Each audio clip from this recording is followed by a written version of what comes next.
Hello everybody and welcome to my channel. इस video में मैं third chapter of physics laws of motion को continue करने जा रहा हूँ। ये हमारा सेकेंड लेक्चर है फॉर दिस चैप्टर। तो first you watch the lecture 1 for this chapter and then you come to this particular lecture. आज हम इस लेक्चर में Newton's first law of motion को डिस्कस करेंगे। तो what can you guess by the name? जब हम नाम सुनते हैं Newton's first law of motion, तो इससे हम क्या गेस कर सकते हैं कि ये मोशन से रिलेटेड कोई लॉ है, क्योंकि ये लॉ ऑफ मोशन है, यानी कोई बॉडी अगर मोशन में है तो उससे रिलेटेड कोई पर्टिकुलर लॉ है। ठीक है, तो Newton's first law of motion का स्टेटमेंट को देखने से पहले, को स्टडी करने से पहले हम एक एग्जाम्पल से समझते हैं। ये एक साइक्लिस्ट है। साइक्लिस्ट अपना साइकिल को चला रहा है एंड कंटिन्यूसली वो क्या कर रहा है? पेडलिंग कर रहा है। So when he is pedalling, what he is actually doing, he is actually applying force. So when we are talking about pedaling, he is actually applying force. तो वो कंटिन्यूसली फोर्स लगाया जा रहा है, फोर्स अप्लाई कर रहा है cycle पर, और तभी ये साइकिल किस स्टेट पर है? मोशन में है। ठीक है, ये तो मैं अपरेंटली मुझे यही दिख रहा है, नो डाउट इन दिस, कि इस साइकिल को मोशन में कंटिन्यूसली रखने के लिए ये साइक्लिस्ट को क्या करना पड़ रहा है? कंटिन्यूसली ही has to apply force on the pedal. और जैसे ही वो पेडल करना बंद कर देता है तो धीरे धीरे वो साइकिल का स्पीड डिक्रीज करने लगता है, और फिर ग्रेजुअली वो क्या किस स्टेट में आ जाता है? रेस्ट के स्टेट में आ जाता है, नो डाउट। तो आम आदमी को, एक साधारण आदमी को क्या लगेगा कि किसी भी बॉडी को अगर मोशन में रखना है, जैसे साइकिल को अगर मोशन में रखना है, तो मुझे कंटिन्यूसली उसमें क्या अप्लाई करना पड़ रहा था? फोर्स अप्लाई करना पड़ रहा था, कि कंटिन्यूसली मुझे पेडलिंग करना पड़ रहा था। तो अगर मैं फोर्स अप्लाई नहीं करूंगा तो धीरे धीरे वो रेस्ट में आ जाएगा। तो साधारण आदमी को तो यही लगेगा कि मोशन में रखने के लिए कॉन्स्टेंटली मुझे फोर्स लगाते रहना है, और ऐसा ही लोगों को लगता था। लेकिन एक वैज्ञानिक जिनका नाम है गैलीलियो, उनको ऐसा नहीं लगता था। उनको क्या लगता था? उन्होंने क्या कहा कि कोई भी बॉडी को अगर हम मोशन में ला दिए, एक बार पेडल करके उसको हम मोशन में ला दिए, just once I have pedaled and I have set this body into motion, then it will continuously remain in the same state of motion, वो for infinite amount of time, वो continuously वो motion के state में ही रहेगा, infinite, कभी वो नहीं कभी भी वो नहीं रुकेगा अगर एक बार हम पेडल मार दिए। शर्त ये है कि उस पर कोई एक्सटर्नल फोर्स, कोई रोकने वाला फोर्स उस पर नहीं लगना चाहिए। यानी अगर कोई रोकने वाला फोर्स, कोई ऑपोजिंग फोर्स इस बॉडी पे नहीं लगेगा, तो एक बार ही हम इसमें अगर फोर्स लगा देंगे तो वो हमेशा के लिए मोशन में चलते रहेगा, बार बार मुझे फोर्स लगाने की जरूरत नहीं है। ये गैलीलियो ने बोला, और ना मैं लिख देता हूँ गैलीलियो। और ये जो लॉ उन्होंने दिया, इसको बोला जाता है Galileo's law of motion, Galileo's law of inertia. ठीक है, तो बेसिकली बहुत इंपॉर्टेंट लॉ नहीं है तुम्हारे चैप्टर के लिए। तुम्हारे चैप्टर में Newton's first law of motion हम पढ़ रहे हैं, लेकिन वो जो आया Newton's first law of motion, ये गैलीलियो का ही लॉ से आया, गैलीलियोज लॉ ऑफ इनर्शिया से ही आया, इसीलिए इसको थोड़ा स्टडी करना जरूरी है। तो गैलीलियो ने तो बोल दिया कि एक्सटर्नल फोर्स अगर नहीं लगेगा तो ये साइकिल हमेशा के लिए चलता रहेगा। तो लोगों ने उस पर हंसा, बोला कि तो यहाँ पे तो कोई रोकने वाला फोर्स, इसको कोई रोक रहा है साइकिल को, वो तो ब्रेक भी नहीं मार रहा है, फिर भी साइकिल धीरे धीरे रुक जाएगा। तो कहाँ एक्सटर्नल फोर्स लग रहा है? उससे पूछा गया कि साइकिल को तो हम पेडल मार देंगे, वो तो इनफाइनाइट समय तक कहाँ चल रहा है, वो तो रुक जा रहा है without being any external force applied. लेकिन उन्होंने बोला कि ध्यान से देखो, एक्सटर्नल फोर्स लग रहा है, उसको रोकने की कोशिश किया जा रहा है, लेकिन कौन ऑपोजिंग फोर्स उस पर लगा रहा है? यस, बहुत लोग, तुम लोग तो इंटेलिजेंट हो, तुम लोग को पता है कि जमीन पर जब बॉडी मोशन में चल रहा है इस डायरेक्शन में, तो जहां पे कांटेक्ट हुआ है लैंड के साथ इस व्हील का, वहां पे frictional force is acting. Which force is acting? Frictional force. और फ्रिक्शन का direction opposite to the direction of motion. तो जब गैलीलियो ने बोला कि एक्सटर्नल फोर्स लग रहा है, उसका नाम है फ्रिक्शन, जो कंटिन्यूअसली इस साइकिल को रोकने की कोशिश कर रहा है। और मेरा लॉ क्या है? मेरा लॉ है कि अगर एक्सटर्नल फोर्स नहीं लगेगा तब ही वो इनफाइनाइट टाइम के लिए मूव करता रहेगा। लेकिन यहाँ तो एक्सटर्नल फोर्स लग रहा है, इसीलिए वो साइकिल धीरे धीरे रुक जाता है। फिर लोगों ने पूछा कि यानी आपका मतलब ये है कि अगर ये फ्रिक्शनल फोर्स नहीं रहे, एग्जिस्ट नहीं करे दुनिया में, तब आपके अनुसार एक बार पेडल मार दूं तो क्या साइकिल हमेशा के लिए चलता रहेगा? गैलीलियो ने कॉन्फिडेंटली बोला हाँ बिल्कुल, मैं यही कह रहा हूँ कि अगर एक्सटर्नल फोर्स नहीं लगेगा तो this cycle will continuously move for infinite time, because to keep a body in motion we need not, ये गैलीलियो ने बोला, we need not continuously apply the force. एक बार फोर्स लगा दिया तो उसी मोशन से, उसी स्पीड से और उसी डायरेक्शन में वो कंटिन्यूसली मूव करता रहेगा, इन the same direction, in the same speed, but N external force should not be applied. ठीक है, तो इसी चीज को न्यूटन ने थोड़ा एनालाइज किया, न्यूटन ने थोड़ा इसको और ज्यादा एक्सप्लेन करके अपना स्टेटमेंट दिया लॉ के फॉर्म में, जिसको हम बोलते हैं Newton's first law of motion. देखो अब हम स्टेटमेंट को पढ़ेंगे, तुमको समझ में आ जाएगा। According to Newton's first law of motion, if a body is in the state of rest, अगर कोई बॉडी रेस्ट के स्टेट में है, it will remain in the state of rest, वो रेस्ट के स्टेट में ही रहेगा, अगर रेस्ट में है तो वो रेस्ट में ही रहेगा। And if it is in the state of motion, अगर वो मोशन के स्टेट में है तो क्या होगा, it will remain moving in the same direction, वो सेम डायरेक्शन में मूव करता रहेगा विद द सेम स्पीड, और स्पीड भी उसका चेंज नहीं होगा, हमेशा वो सेम स्पीड में मूव करता रहेगा, सेम डायरेक्शन में मूव करता रहेगा। शर्त क्या है, unless an external force is applied on it, जब तक उसमें कोई एक्सटर्नल बाहरी फोर्स एक्ट नहीं कर रहा है तब तक ही। अगर बाहरी फोर्स एक्ट कर जाएगा तो बॉडी का स्टेट ऑफ रेस्ट चेंज हो जाएगा और उसका स्टेट ऑफ मोशन भी चेंज हो सकता है। इसीलिए न्यूटन्स फर्स्ट लॉ बोला कि मैं जो लॉ बोल रहा हूं ये तभी है जब एक्सटर्नल फोर्स नहीं लग रहा है बॉडी में, तब तक उसका स्टेट ऑफ रेस्ट और उसका स्टेट ऑफ मोशन चेंज नहीं होगा। देखो बहुत सिंपल है, अगर एक सरफेस के ऊपर कोई बॉक्स रखा हुआ है, ठीक है, ये बॉक्स किस स्टेट में है, रेस्ट में है, तो it will continue to be in the same state of rest. अगर वो रेस्ट में है तो वो रेस्ट में ही रहेगा जब तक उस पर कोई एक्सटर्नल फोर्स नहीं एक्ट होता। क्या बिना फोर्स लगाए अपने आप ये बॉक्स मूव कर सकता है? बिल्कुल नहीं कर सकता है। यानी if it is in the state of rest it will continue to be in the same state of rest unless an external force is applied. तुमने एक्सटर्नल फोर्स लगाया तब ही ये बॉक्स मोशन के स्टेट में आया। तो ये तो सुनने में बड़ा इजी लग रहा है, इसमें कठिन क्या है, तो सबको पता है कि अपने आप कोई चीज मूव नहीं करेगा, उसमें फोर्स लगाएंगे तभी वो मूव करेगा, लेकिन ये सबको पता है, लेकिन इसको स्टडी करना, ऑब्जर्व करना और एक लॉ के फॉर्म में देना, this is what physics is. और इसीलिए ये एक लॉ बना कि कोई भी बॉडी अगर रेस्ट में है तो उसको रेस्ट में ही वो रहेगा unless an external force is applied. Same thing applies for a body in motion. Suppose there is a ball rolling, कोई बॉल है, उस पर एक बार हमने फोर्स लगा दिया, अब वो बॉल मूव कर रहा है, it is in the state of motion. तो ये जब मोशन के स्टेट में है तो अगर धीरे धीरे, तो अगर कोई इसको रोकने की कोशिश ना करे तो ये बॉल हमेशा सेम डायरेक्शन में और सेम स्पीड से मूव करेगा, लेकिन धीरे धीरे उसका स्पीड डिक्रीज जरूर कर जाता है क्योंकि यहाँ पे जमीन के साथ उसका जो कांटेक्ट बना हुआ है वहां पे frictional force is acting which is trying to oppose this motion. तो therefore the ball stops, but if there is no friction then this ball will never stop, it will continue to move with the same speed and in the same direction, and this is what Newton's first law says. I think Newton's first law सबको समझ में आ गया है और इस statement को एकदम रट लेना, ओके, बिकॉज डायरेक्ट क्वेश्चन पूछता है state the statement of Newton's first law of motion, ऐसे पूछ सकता है। इस बार जो काउंसिल से क्वेश्चन पेपर आया था 2020 में for the final exam of class 9, there direct question पूछा था state Newton second law of motion, direct पूछ दिया था, ठीक है। तो जिन लोगों ने सेकेंड लॉ याद किया था, सेकेंड लॉ को हम नेक्स्ट लेक्चर में कवर करेंगे।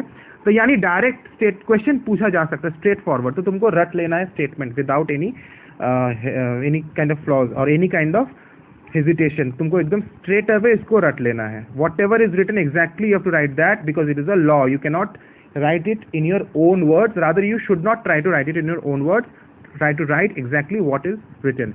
Next topic is inertia. Inertia का definition पढ़ते हैं। The property of an object, किसी भी object का वो property का मतलब वो गुण, उसका एक inherent गुण होता है, मतलब internal गुण होता है, उसमें already वो गुण रहता है।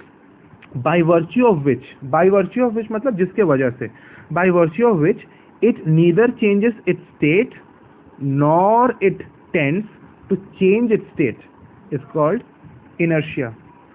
मतलब इनर्शिया क्या है? किसी भी बॉडी का, किसी भी ऑब्जेक्ट का वो गुण है जिसके वजह से वो अपना स्टेट को चेंज नहीं करना चाहता है।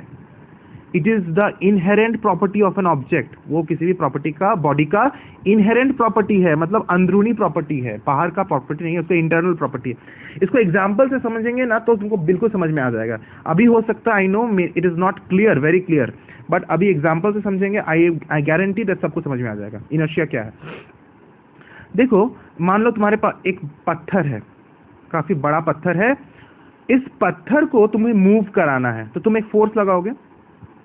सपोज तुमने फोर्स लगाया तो तुम्हें मेहनत करना पड़ रहा है। क्या मेहनत? तुम ये इजीली मूव कर जाएगा ये स्टोन? नहीं, क्योंकि बड़ा स्टोन है, तुम्हें मेहनत करना पड़ेगा, उसको काफी धक्का, तुम्हारा पसीना गिरेगा। यानी तुम्हें ये फील होगा कि ये जो पत्थर है ये मूव करना नहीं चाहता है, ये रेस्ट में है, तो ये रेस्ट ही में रहना चाहता है, ये मोशन में नहीं आना चाहता है। तुमको ये फील होगा, इसीलिए तुम्हें काफी मेहनत करना पड़ रहा है, इजंट इट? तो ये जो स्टोन के अंदर एक इनहेरेंट चाहत है, ये तुम्हें फील होगा ना, ये स्टोन के अंदर एक इनहेरेंट चाहत है, एक डिजायर है। अब ये डिजायर वर्ड यूज मत कर देना एग्जाम में, मैं ये समझाने के लिए बोल रहा हूँ, ओके? ये एक नॉन लिविंग थिंग है, इसमें डिजायर नहीं हो सकता है, लेकिन मैं समझाने के लिए ये टर्म को यूज कर रहा हूँ। तो ये स्टोन में एक इनहेरेंट चाहत है, एक डिजायर है, ऐसा तुम्हें फील होगा कि ये मूव नहीं करना चाहता है, ये अपने स्टेट में रहना चाहता है, इसीलिए तुम्हें मेहनत करना पड़ता है, और ज्यादा फोर्स लगाने से ही वो फिर मूव कर जाएगा। तो तुम्हें महसूस होगा कि ये तो मूव करना नहीं चाह रहा था, और अगर ज्यादा बड़ा पत्थर ले लोगे, उससे भी बड़ा, तो तुम्हें तो ऐसा महसूस होगा कि इसमें तो और ज्यादा चाहत है, इसको तो मूव कराना बहुत ज्यादा डिफिकल्ट है, इसमें तो ज्यादा फोर्स लगाने से भी ये मूव नहीं कर रहा है। यानी ये जो इनहेरेंट चाहत है इसमें कि ये मूव नहीं करना चाहता है, ये जो जिद इसमें है कि हम मूव नहीं करेंगे, ये जिद इसमें ज्यादा है। Now these words zid and this desires are, I'm using it to explain you only, okay? Don't use them in your exams. तो इस जो ये प्रॉपर्टी को हम क्या बोलते हैं? इनर्शिया बोलते हैं, जिसके वजह से वो अपना स्टेट को चेंज नहीं करना चाहता है। वो जिस स्टेट में है वो उसी स्टेट में रहना चाहता है। वो रेस्ट में अगर है तो वो रेस्ट ही में रहना चाहता है।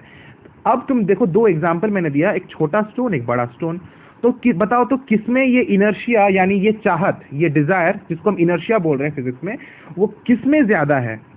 ऑब्वियसली बड़ा स्टोन में इनर्शिया ज्यादा है, क्योंकि उसको मूव कराना ज्यादा डिफिकल्ट है, तो उसको उसमें इनर्शिया ज्यादा है। तो वेरी क्लियर कि जितना ज्यादा मास उतना ज्यादा इनर्शिया। ये छोटा स्टोन का मास कम, उसमें कम इनर्शिया, बड़ा स्टोन का मास ज्यादा, उसमें ज्यादा इनर्शिया। तो इसीलिए रेड में यहाँ क्या लिखा हुआ है, एक बड़ा इंपॉर्टेंट पॉइंट लिखा गया है, inertia depends upon the mass of the body. Inertia किस पे डिपेंड करता है? मास पे डिपेंड करता है। More the mass of the body, more the inertia of the body. I hope no doubt. Similar thing हम देखेंगे, ये तो रेस्ट का एग्जाम्पल हो गया। इस इनर्शिया को हम क्या बोलते हैं? इनर्शिया ऑफ रेस्ट, क्योंकि बॉडी रेस्ट में है, वो रेस्ट ही में रहना चाहता है, इसको हम बोलते हैं इनर्शिया ऑफ रेस्ट। उसी तरह से इनर्शिया ऑफ मोशन भी एक टाइप का इनर्शिया होता है। इसको समझते हैं एग्जाम्पल से। कोई पत्थर है, छोटा पत्थर है और एक बड़ा पत्थर है, दोनों पत्थर तुम्हारे तरफ आ रहा है एक पर्टिकुलर स्पीड से। तो किस पत्थर को रोकना ज्यादा इजी होगा? तुम अगर छोटा पत्थर को रोकने की कोशिश करोगे तो मेहनत जरूर लगेगा, तुमको थोड़ा मेहनत करना होगा छोटा पत्थर को भी रोकने के लिए। छोटा means it is not very छोटा also, suppose it is also big stone, तो उसको रोकने के लिए भी तुम्हें मेहनत करना जरूर होगा। लेकिन अगर बहुत बड़ा मासिव स्टोन आ रहा है, एकदम पहाड़ जैसा बड़ा स्टोन तुम्हारी तरफ आ रहा है, क्या उसको रोकना इजी है तुम्हारे लिए? उसको रोकने के लिए बहुत मेहनत करना होगा और हो सकता है नहीं भी रोक पाओ। यानी ये जो मोशन में था, ये बॉडी, ये पत्थर, वो किस स्टेट में रहना चाहता है? वो मोशन ही में रहना चाहता है। वो नहीं चाहता है कि मुझे रोका जाए। ये इसमें एक डिजायर है कि मैं नहीं रुकना चाहता, मुझे मत रोको। स्टोन मानो ऐसा बोल रहा है। और ये चाहत किस स्टोन में ज्यादा? बड़ा स्टोन में ज्यादा। यानी ये जो इनर्शिया ऑफ मोशन जिसको हम बोलते हैं, जो चाहत, जिस वर्ड को मैं यूज कर रहा हूँ, डिजायर में यूज कर रहा हूँ, the desire to stay in motion, उसको वो एक्चुअली फिजिक्स में वो कौन सा वर्ड है? Inertia of motion. तो इनर्शिया ऑफ मोशन किस स्टोन में ज्यादा? बड़ा स्टोन में ज्यादा। तो यहां भी मुझे क्या पता चल रहा है कि inertia depends on the mass of the body. तो वेरी क्लियर कि चाहे हम इनर्शिया ऑफ रेस्ट की बात करें, इनर्शिया ऑफ मोशन की बात करें, both types of inertia depends upon the mass of the body. I hope the definition is clear. If you read the definition once, it will be clear more. It is a property of the body by virtue of which it neither changes its state nor it tends to change its state.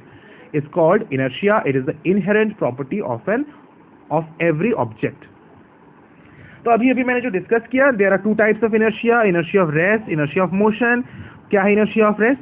If your body is in the state of rest, it will remain at rest unless an external force is applied. जब तक external force हम नहीं apply करते हैं, अगर वो rest में है तो वो रेस्ट ही में रहेगा. उसे हम बोलते हैं, उस प्रॉपर्टी को हम बोलते हैं inertia of rest. Inertia of motion क्या है? A body in a state of motion continues to be in the state of motion with the same speed in the same direction in a straight line unless an external force is applied to it to change its state. तो ये जो उसका property है कि वो motion में है और वो सेम स्टेट ऑफ मोशन में रहना चाहता है, यानी वो सेम डायरेक्शन और सेम स्पीड से मूव करना चाहता है जब तक एक्सटर्नल फोर्स उसमें ना लगे, then this property is known as inertia of motion. I hope both the inertias are clear, very easy to understand also. कुछ एग्जाम्पल्स देखेंगे. एग्जाम्पल्स से डायरेक्ट क्वेश्चंस तुम्हारे एग्जाम में डायरेक्ट पूछ देगा कि ये जो लिख देगा, जो बोल्ड लेटर्स में लिखा हुआ है यहाँ पे उसको लिख देगा और लिख देगा गिव रीजन. क्वेश्चन तुम्हें पूछ देगा, तुम्हें ये एक्सप्लेनेशन लिखना है अपने से. एक्सप्लेनेशन बहुत सिंपल है, ठीक है. सो फर्स्ट एग्जाम्पल क्या है? When a train suddenly starts moving forward, the passenger standing in the compartment tends to fall backwards. तो ये सब हमने एक्सपीरियंस भी किया होगा. तो ट्रेन में तो हम I think almost most of you have train में चढ़े ही हैं. तो ट्रेन में मान लो तुम ऐसे खड़े हो और ट्रेन या बस, कोई भी कुछ भी व्हीकल हो सकता है, बस में तुम ऐसे खड़े हो और बस अभी रेस्ट में है, मूव नहीं कर रहा है, और अचानक से बस स्टार्ट कर दिया या ट्रेन अचानक से स्टार्ट करना, मूव हो गया, अचानक से वो स्टार्ट हो गया. Then what will happen? You will feel that suddenly तुम पीछे गिर जाने का टेंडेंसी तुम्हें आ जाएगा. तुम पीछे गिर जाओगे या गिरने का टेंडेंसी आ जाएगा. ओके, ये क्यों होता है? तो इसको समझो. तुम अगर रेस्ट में हो शुरू में, तो तुम्हारा होल बॉडी, तुम्हारा पूरा बॉडी किस स्टेट में है? रेस्ट में है, नो डाउट. लेकिन सडनली इफ दिस ट्रेन और दिस बस स्टार्ट्स मूविंग, तो तुम्हारा lower part of the body, यानी तुम्हारा लेग्स, तुम्हारा पैर, तुम्हारा लेग्स किस स्टेट में आ जाता है? मोशन में आ जाता है. क्योंकि तुम्हारा वो लेग्स किसके साथ कांटेक्ट में है? फ्लोर ऑफ द ट्रेन के साथ कांटेक्ट में है. तो वो तो मोशन में आ गया, इसीलिए तुरंत तुम्हारा लेग्स भी उस मोशन को शेयर कर लेगा, तुम्हारा लेग्स भी मोशन में आ जाएगा. लेकिन तुम्हारा अपर पार्ट ऑफ द बॉडी, यानी तुम्हारे लेग्स के ऊपर का पार्ट ऑफ द बॉडी, वो अभी भी मोशन में तुरंत नहीं आएगा, क्योंकि वो जमीन के साथ कांटेक्ट में नहीं है. It will tend to stay at rest only. वो उसका क्या चाहत रहेगा upper part of the body का? कि मैं रेस्ट में था, मैं रेस्ट में ही रहूं, मैं मूव नहीं करना चाहता. तो ये किसकी वजह से रहेगा? ये प्रॉपर्टी क्या है? Inertia of rest. तो due to inertia of rest, the upper part of the body will try to remain in the state of rest. और ये इसी रीजन से कि नीचे वाला पार्ट बॉडी का मोशन में तुरंत आ गया, ऊपर वाला बॉडी का पार्ट को टाइम लगा मोशन में आने के लिए. ये जो टाइम गैप हो गया, इसके वजह से तो पैसेंजर क्या हो जाता है? Tend to fall backward. यही चीज को यहाँ लिखा गया है. एक बार मैं रीडिंग कर देता हूँ, वेरी सिंपल. तुम अपने वर्ड्स में भी इसको लिख सकते हो. एक बार समझ गए तो कोई बड़ी बात नहीं है. The reason is that the lower part of the passenger's body is in close contact with the train. यही मैंने बोला कि लोअर पार्ट ट्रेन के साथ क्लोज कॉन्टैक्ट है. As the train starts moving, his lower part shares the motion at once. उसके lower part यानी उसके लेग्स तुरंत मोशन को शेयर कर देता है. But the upper part due to inertia of rest, ये लिखना बहुत जरूरी है, due to inertia of rest, cannot share the motion simultaneously. एक ही साथ, साइमल्टेनियसली मतलब एक ही साथ अपर पार्ट और lower part cannot share the motion, motion को शेयर नहीं करता है. And so it tends to remain at the same place. तो अपर पार्ट अपना सेम प्लेस में रहना चाहता है. Consequently, the lower part of the body moves ahead and the upper part is left behind. So as a result of this, what will happen? The passenger tends to fall backwards. Very simple. Another example of this inertia of motion only. When a hanging carpet is beaten with a stick, the dust particles start falling out of it. तो तुमने एक hanging carpet, लटकता हुआ carpet को अगर तुम डंडा से पीटोगे तो धूल उससे बाहर निकल, द डस्ट पार्टिकल्स बाहर निकल आता है. क्यों होता है? The reason is that the part of the carpet where the stick strikes come in motion at once while the dust particles settled on the fur remains in the position due to inertia of rest. तुमने एक carpet है, carpet को डंडा से मारा, ठीक है, carpet को मान लो डंडा से मारा, तो जिस पोर्शन ऑफ द कारपेट को तुमने डंडा से हिट किया वो किस स्टेट में आ जाएगा? मोशन में आ जाएगा। लेकिन डस्ट पार्टिकल्स को तो तुमने एंटायर डस्ट पार्टिकल्स को तुमने हिट नहीं किया, तो dust particles will remain in the state of rest. As a result carpet motion में आ गया, लेकिन डस्ट पार्टिकल्स जो था वो अपने पोजीशन में ही रहने की कोशिश करेगा due to inertia of rest, तो वो अलग हो जाएगा and dust particles will fall down due to earth gravitational pull. तो डस्ट पार्टिकल्स अलग हो गया कारपेट से, तो वो नीचे गिर जाएगा ग्रेविटी के वजह से। थर्ड पार्ट, सारा एग्जाम्पल सेम कॉन्सेप्ट है, अपने से भी तुम अब समझ सकते हो, वेरी इजी। ऑन शेकिंग और giving jerks to the branches of a tree the fruits fall down. तुम अगर किसी पेड़ के जो पेड़ का ब्रांचेस है उसको हिलाते हो, जर्क देते हो, तो क्या होता है? फ्रूट्स गिर जाते हैं। क्यों होता है? क्योंकि ब्रांचेस को हिला रहे हो तो branches come in the state of motion, but the fruits they tend to remain in the same state of rest due to inertia of rest. वो मोशन में नहीं आना चाहता है फ्रूट्स, क्योंकि वो अपना कौन सा प्रॉपर्टी है उसमें? Inertia of rest. लेकिन ब्रांचेस में भी इनर्शिया ऑफ रेस्ट है, लेकिन उसको तुम मूव इजीली कर दे रहे हो तो मोशन में वो ज़्यादा जल्दी आ जा रहा है, लेकिन फ्रूट्स इजीली मोशन में नहीं आ रहा है, तो इस वजह से दोनों में डिटैचमेंट हो जाता है और वो नीचे गिर जाता है। क्या लिखा हुआ है? The reason is that when the stem और branches of the trees are shaken they come in motion, वो तुरंत मोशन में आ जाता है। while the fruits due to inertia of rest, यहाँ inertia of rest लिखना, ठीक है, remain in the state of rest. Thus the massive and weakly attached fruits get detached from the branches and fall down due to the pull of gravity. Simple, simple, simple. Next, on striking the coin at the bottom of a pile of carom coins, carrom board तो हर कोई खेला होगा, carrom जो game है उसमें हम carrom का जो कॉइन्स होता है, गोटी होता है, एक के ऊपर एक हम सजा के अगर रखते हैं, पाइल बना के रखते हैं, तो अगर हम स्ट्राइकर से एकदम लोएस्ट कॉइन को मारते हैं तो what will happen? The lowest coin only moves away. ऐसा एक्सपीरियंस किए होगे तुम लोगों में से बहुत कोई, ठीक है? अगर हम एक पाइल ऑफ कॉइन्स को मारते हैं, कैरम कॉइन्स का नीचे वाला कॉइन को, तो सिर्फ नीचे वाला कॉइन मूव कर जाता है, while the rest of the pile remains intact. ऊपर का जो कॉइन्स है वो अपने ही इंटैक्ट रहता है, वो गिरता नहीं है। कई बार ऐसा होता है। इसका रीजन वही है कि जैसे तुमने नीचे वाला कॉइन को मारा तो तुरंत वो अपना स्टेट ऑफ मोशन में आ गया, लेकिन द अपर कॉइन्स, उसके ऊपर का coins, they remain in the state of rest, they do not want to change their position due to inertia of rest and therefore they remain intact. Okay, very simple, तुम इसको पढ़ लेना, बहुत simple है, सारा एग्जाम्पल इसी तरह से है। एक क्वेश्चन है तुम्हारे बुक से मैंने ले लिया, इसका आंसर मैंने नहीं लिखा है, तुम अपने से लिख लेना, क्योंकि तुम आई थिंक डेफिनेटली तुम लिख पाओगे। यहाँ पे क्या किया है? व्हेन अ स्मूथ कार्ड, एक स्मूथ कार्ड है placed over a mouth of a tumbler, tumbler मतलब कांच का ग्लास, उसके ऊपर एक स्मूथ कार्ड हमने रख दिया और उसके ऊपर हमने क्या रख दिया? एक कॉइन रख दिया। Okay, now is flickered sharply in the horizontal direction. हमने इसको फ्लिक किया, फ्लिक मतलब हिट किया हॉरिजॉन्टली, कार्ड को हिट किया, तो कार्ड फ्लाइज अवे, कार्ड क्या हो जाता है? इधर उड़ जाता है, फिगर में देखो, और कॉइन क्या है? कॉइन ग्लास के अंदर गिर जाता है। And the coin kept over the card falls into the tumbler, वो टम्बलर में गिर जाता है, लेकिन कार्ड आगे भाग जाता है। तो क्यों होता है? ये कॉइन क्यों नहीं भागता है कार्ड के साथ? क्योंकि ये तो कार्ड के ऊपर रखा हुआ था। तो इसको तुम अपने से लिखना, आई थिंक तुम डेफिनेटली लिख पाओगे। बहुत लोग तो आंसर अभी भी बोल रहे होंगे कि जैसे मैं एक बार एक्सप्लेन कर देता हूँ कि अपने वर्ड से लिख लेना कि कार्ड को मैंने जब मारा तो card comes in the state of motion, but the coin due to inertia of rest will remain in its own position, as a result then it falls down into the glass due to gravity. अब हम देखेंगे examples of inertia of motion. अभी तक हमने जो भी examples देखे उसमें बॉडी ओरिजिनली किस पोजीशन में था, शुरुआती में किस पोजीशन में था? रेस्ट में था, उसको मोशन में लाने की कोशिश की गई थी, तो उस समय हम इनर्शिया ऑफ रेस्ट की बात किए थे। लेकिन अभी हम क्या बात करेंगे कि बॉडी ऑलरेडी मोशन में है, उसको रेस्ट में लाने की कोशिश की जा रही है, तो वो हो जाएगा इनर्शिया ऑफ मोशन।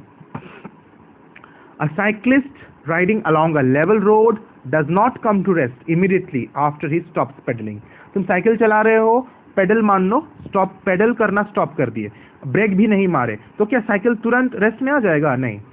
पेडल करना स्टॉप कर दिए तो धीरे धीरे टाइम लगेगा उसको रेस्ट में आने के लिए, यानी वो तुरंत रेस्ट में नहीं आना चाहता है, वो मोशन में ही रहना चाहता है। लेकिन क्या करें, फोर्स ऑफ फ्रिक्शन उस पर लग रहा है और वो धीरे धीरे धीरे रेस्ट में आ गया। लेकिन वो रहना किस स्टेट में चाहता है? साइकिल मोशन के स्टेट में ही रहना चाहता है। The reason is that the bicycle continues to move due to inertia of motion. यहाँ पे इनर्शिया ऑफ मोशन है, वो मूव करना चाहता है even after the cyclist stop supplying the force to the pedal. The bicycle comes to rest afterwards as a result of retarding force, यानी opposing force of friction between the tyre of the bicycle and the ground. तो एक तो opposing force लग रहा है, इसके वजह से वो आ गया, लेकिन आना चाहता नहीं था, उसने चाहत था साइकिल कि वो मोशन में ही रहे। तो ये हो गया इनर्शिया ऑफ मोशन का example. Where a passenger jumps out of a moving train, he falls down. कोई अगर पैसेंजर है चलती गाड़ी से, ट्रेन से, वो कूदता है, नीचे उतरता है, वो गिर जाता है, he falls down. इसको कभी भी मत करने जाना। Okay, my dear students, never try to do this. Never try to jump out of a moving train or out of a moving bus. Never do it. It's very dangerous. तो वो क्यों गिर जाता है? क्योंकि अब जब तक वो बस के अंदर था, चाहे वो खड़ा ही क्यों ना हुआ हो या बैठा ही क्यों ना हुआ हो, वो बस के साथ मूव कर रहा था, यानी उसका एंटायर बॉडी किस स्टेट में था? उसका एंटायर बॉडी मोशन में था। लेकिन जैसे ही वो नीचे कूदा, जमीन में कूद गया, तो जमीन में कूदने के साथ साथ उसका lower part of the body तुरंत किस स्टेट में आ जाता है? तुरंत रेस्ट के स्टेट में आ जाता है। लेकिन उसका अपर पार्ट ऑफ द बॉडी अभी भी मोशन में रहना चाहता है। तो उसका अपर पार्ट ऑफ द बॉडी अभी भी मोशन में रहना चाहता है, but lower part of the body जमीन के कांटेक्ट में आ गया, तो वो रेस्ट में आ गया। तो ये जो डिफरेंस आ गया टाइम का to come to the state of rest, इसके वजह से क्या होता है कि ये पैसेंजर गिर जाता है एंड गेट हर्ट। दिस अब रीजन पढ़ लेते हैं। This is so because inside the train his whole body was in the state of motion with the train. On jumping out of the moving train, as soon as his feet touch the ground, जैसे ही उसके पैर जमीन को touch करता है, the lower part of the body comes to rest, no doubt, while the upper part still remains in motion due to inertia of motion. इस चीज को मत छोड़ना, inertia of motion. As a result, he falls down and gets hurt. अब कभी कभी क्या होता है कि चलती हुई गाड़ी से मुझे उतरना कंपलसरी हो जाता है। जैसे एक बार मेरा पर्सनल एक्सपीरियंस है, कोलकाता में मैं गया था। कोलकाता में बस को बहुत स्लो कर दिया जाता है जनरली, जब बहुत भीड़ रहता है, बहुत क्राउडेड एरियाज में, बस स्टैंड में उसको कम्प्लीटली रेस्ट में नहीं लाया जाता है, और उसी चलती हुई बस से लोग उतरते हैं। And it is very casual, very usual, although it is very bad, it is wrong, ये गलत चीज़ है, लेकिन ऐसा ही मैंने ऑब्जर्व किया। और बस को बहुत स्लो कर दिया जाता है and people keep on getting down off the बस। तो मुझे तो शुरुआती में बड़ा दिक्कत हुआ कि I was not use to with this, कि आदमी, मैं देख रहा था others are easily getting down off the moving bus का स्पीड बहुत स्लो था, लेकिन then also it was difficult. तो मैं पहले बार जब उतरने की कोशिश किया तो मुझे चोट लग गया, बिकॉज क्योंकि मेरा आदत नहीं था। बट देन व्हाट हैपेंड, यहाँ क्या लिखा हुआ है कि अगर तुमको उतरना ही है चलती हुई गाड़ी से, वो गाड़ी काफ़ी स्लो अगर हो गया है, अगर उतरना ही है, कंपल्सरी ही है, तो तुम जैसे ही उतर रहे हो, you continue to run in the same direction as of the bus. तुम थोड़ी दूरी तक दौड़ जाओ, जिस डायरेक्शन में बस मूव कर रहा है उस डायरेक्शन में थोड़ी देर तक दौड़ जाओ, और धीरे धीरे तुम अपना बॉडी को रेस्ट में ले आओ, तब तुम नहीं गिरोगे, तुम्हारा गिरने का चांस बहुत कम हो जाएगा। And then I learn this, because कुछ दिन मैं कलकत्ता में था, and then I learn this, and then I use to get this into my practice. Although it is very wrong, you should not get down of a moving vehicle unless and until it is very very emergent. तो ये क्यों होता है? चलती हुई गाड़ी से अगर मुझे उतरना ही है तो मैं अगर थोड़ा दौड़ जाऊं तो मेरा गिरने का चांस कम होता है। क्यों? क्योंकि जैसे ही मैं गाड़ी में था तो मैं तो मोशन के स्टेट में था, I was in the state of motion. Now as I come down on the ground, तो तुरंत अगर मेरा बॉडी, मेरा लोअर पार्ट रेस्ट में आ जाएगा तो मैं गिर जाऊंगा, क्योंकि मेरा अपर पार्ट तो अभी भी मोशन में रहना चाहता है, क्योंकि वो मोशन में था। तो मुझे जमीन के उतरने के बाद भी, जमीन पर उतरने के बाद भी मेरे lower part of the body को तुरंत रेस्ट में नहीं आने देना है, मुझे उसको स्टिल मोशन में रखना है, ताकि ग्रेजुअली धीरे धीरे मेरा upper part and lower part दोनों एक साथ रेस्ट में आ सके, and I will not fall down in that case. I hope it is clear to you. Now moving to the next example, a ball thrown vertically upwards. Okay, a ball thrown vertically upwards by a person in a moving train comes back to its own hand. तुम train के अंदर बैठे हुए हो और कभी एक ball लेकर कैच करना, ऊपर की तरफ फेंकना, ऊपर एकदम वर्टिकल फेंकना, और देखोगे बॉल तुम्हारे हाथ में आके गिरेगा, जबकि ट्रेन मूव कर रहा है। यानी ट्रेन जब मूव कर रहा है, तुम बॉल को हवा में फेंके हो, तो ट्रेन के साथ साथ तो तुम तो आगे बढ़ गए हो, तो बॉल को तो तुम्हारे पीछे गिरना चाहिए था, लेकिन ऐसा नहीं होता है। ट्रेन जैसे जैसे आगे बढ़ रहा है, बॉल हवा में अगर है तो हवा में भी बॉल क्या होता है, ट्रेन के साथ साथ आगे बढ़ जाता है, इसीलिए वो तुम्हारे हाथ में ही गिरता है, वो तुम्हारे पीछे नहीं गिरता है। In the air also the ball moves equally as you have moved ahead. तो रीजन क्या है? The reason is that at the moment when the ball was thrown, it was in motion. Train के अंदर वो motion में है, along with the person and the train, it remains in the same state of forward motion. देखो इसको समझो, it remains in the same state of forward motion even during the time the ball remains in the air. हवा में रहने के दौरान भी वो सामने की तरफ फॉरवर्ड मोशन में रहता है. The person inside the air, the inside air, मतलब वो आदमी, फिर उसके बाद वो जो हवा जो ट्रेन के अंदर है वो एयर, एंड द बॉल, और वो बॉल, वो तीनों चीज एक साथ अहेड मूव करता है. All move ahead by the same distance due to inertia. कौन सा inertia? Inertia of motion. And so the ball falls into the palm on its return. वो हाथों में ही गिरता है. This is clear I hope. और चौथा एग्जाम्पल हम देख लेते हैं. व्हेन वेरी सिंपल है, सब चीज सिमिलर है, तुम लोग एग्जाम्पल अपने से भी एक्सप्लेन कर सकते हो. When a running car stops suddenly. तुम अगर कार में बैठे हुए हो या ट्रेन में बैठे हुए हो या बस में बैठे हुए, वो मूव कर रहा था, सडनली उसमें ड्राइवर ब्रेक लगा देता है, सडनली अचानक उसको रोक देता है. The passenger tends to lean forward. तो तुम क्या एक्सपीरियंस करोगे? तुम आगे की तरफ झुक जाओगे, है ना? क्यों? क्योंकि जैसे ही वो रेस्ट में तुरंत आ गया, तुम्हारा lower part of the body rest में आ गया, लेकिन upper part of the body अभी भी मोशन में रहना चाहता है due to inertia of motion. इसी वजह से वो आगे की तरफ झुक जाता है. The reason is that in a running car, the whole body of the passenger is in the state of motion. When the car stops suddenly, the lower part of the body, being in contact with the car, comes to rest immediately, but his upper part remains in the state of motion due to inertia of motion. Thus, his body leans forward. I hope there is no doubt. अब इतने सारे examples जो हमने discuss किया, इसमें से कोई भी एग्जाम्पल डायरेक्टली तुम्हारे एग्जाम में पूछ सकता है. जैसे इस फोर्थ एग्जाम्पल से कैसे क्वेश्चन पूछेगा? Give reason why when a running train या running car stops suddenly, the passenger tends to lean forward. तुम्हें इसका रीजन लिखना है और रीजन पे मार्क्स है. तो तुम्हारा होमवर्क भी मैंने वैसा ही क्वेश्चंस दिया है, तुम्हारी एक्सरसाइज से मैंने क्वेश्चन लिया है. तुम अगर अपना बुक एक्सरसाइज देखोगे तो उसमें भी तुम्हारा एक्सरसाइज, तुम्हारा 3B से मैंने ये क्वेश्चंस उठाया है. उसमें सारा क्वेश्चंस है, all the questions are from exercise 3B. So I hope you will do the homework and this will be very beneficial for you.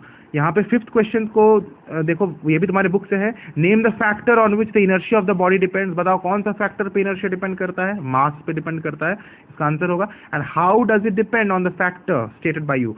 How does it depend on mass, basically ये पूछ रहा है. तो it depends, कैसे depend करता है? Inertia is directly proportional to the mass, isn't it? More the mass of the body, more the inertia. Less the mass of the body, less the inertia. No doubt. तो ये जो questions, all the questions, please solve it and we will meet in the next video. Thank you for watching.